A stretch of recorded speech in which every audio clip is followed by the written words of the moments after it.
বস এটাই কিন্তু কোথাও গিয়ে দেখতে চাইছিলাম যে ইন্ডিয়ান সিনেমার ইতিহাসে এইরকম জিনিসপত্র শুধুমাত্র দেবদা এবং জিদ্দা কিন্তু কোথাও গিয়ে করতে পারে। এবং জিদ্দার যখন চেঙ্গিস যখন মুক্তি পেয়েছিল তখন আমি কিন্তু ভিডিও করেছিলাম যে মোস্ট অ্যান্টিসিপেটেড মুভি লিস্টে কিন্তু আমাদের কোথাও গিয়ে জিদ্দার চেঙ্গিস কিন্তু ছিল। তো এখনো যখন রঘু ডাকাতকে নিয়ে এত এত হাইপ রয়েছে, আমি এখানে একটাই কথা বলতে চাই যে রঘু ডাকাতকে নিয়েও মারাত্মক মারাত্মক লেভেলে কিন্তু হাইপ রয়েছে এবং সেই জন্যই কিন্তু কোথাও গিয়ে মোস্ট অ্যান্টিসিপেটেড মুভি লিস্টে কিন্তু রঘু ডাকাত এখন আমি যখনই এই ভিডিওটাকে তৈরি করছি তখন কিন্তু 5 নম্বরে রয়েছে। হ্যালো গাইস, আমি Deep Kanak, welcome back to my channel Deep exclusive. তো এখন আমি এই ভিডিওর মধ্যে কথা বলতে এসেছি রঘু ডাকাতকে নিয়ে। এবং রঘু ডাকাত যে লেভেলের হাইপ সৃষ্টি করেছে বেঙ্গল ট্যুরের মাধ্যমে, এবং মানুষ জাস্ট মুখে বসে আছে কখন এই পার্টিকুলার প্রজেক্টটা মুক্তি পাবে, কখন মানুষ দেখতে আসবে।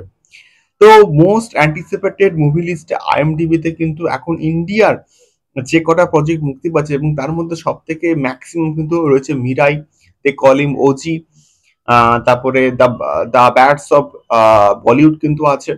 এবং এই সমস্ত প্রজেক্ট কিন্তু রয়েছে এবং তার মধ্যেই কিন্তু রঘু ডাকাত কিন্তু রয়েছে এবং 9.1% কিন্তু প্রায় পার্সেন্টেজে কিন্তু রঘু ডাকাত এখন 5 নম্বরে কিন্তু কোথাও গিয়ে অবস্থান করছে।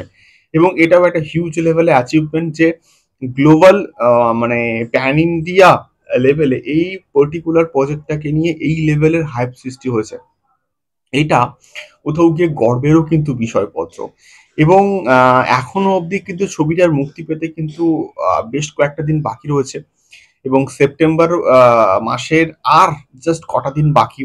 এবং 26 সেপ্টেম্বর কিন্তু কোথাও গিয়ে এই পার্টিকুলার প্রজেক্টটা মুক্তি পাচ্ছে এবং আশা করব ততদিনে এই যে হাইপটা আরো আরো অনেক গুণে বাড়বে। এবং যখন একদম মুক্তির কাছাকাছি চলে আসবে না তখন এটা আমরা এক্সপেক্ট করব যে হয়তোবা এই পার্টিকুলার প্রজেক্টটা হয়তো 1 নম্বরে পৌঁছে গেল। এটা হলে তো আমি বস প্রচন্ড কিন্তু কোথাও গিয়ে খুশি হয়ে যাব।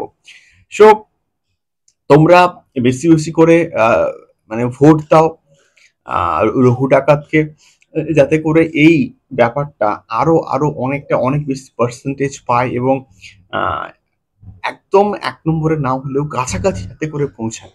সো তোমরা কতটা এক্সাইটেড রঘু রঘু ডাকাতকে নিয়ে? এবং বুক মাই শোতে যাও, আহ, সেখানে গিয়ে ইন্টারেস্টটা দাও, এটাই আমরা কিন্তু চাইবো। দেখা হচ্ছে পরবর্তী ভিডিওতে রঘু ডাকাত সংক্রান্ত আরো এক্সক্লুসিভ আপডেটস নিয়ে। টাটা।